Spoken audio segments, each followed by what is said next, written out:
Breaking news Kakatiya university ఉద్రిక్తంగా మారింది. Degree ఫలితాల్లో అక్రమాలు జరిగాయంటూ విద్యార్థులు ఆందోళనకు దిగారు. న్యాయం చేయాలని విద్యార్థులు వీసీ ఛాంబర్లోకి చొచ్చుకొని వెళ్లారు. ఉద్రిక్తత సమాచారం అందుకున్న పోలీసులు స్పాట్కు చేరుకొని విద్యార్థుల్ని చెదరగొట్టారు.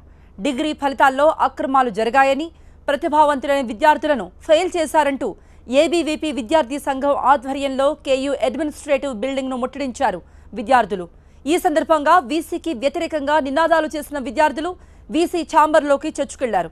వీసీకి వ్యతిరేకంగా నినాదాలు చేశారు.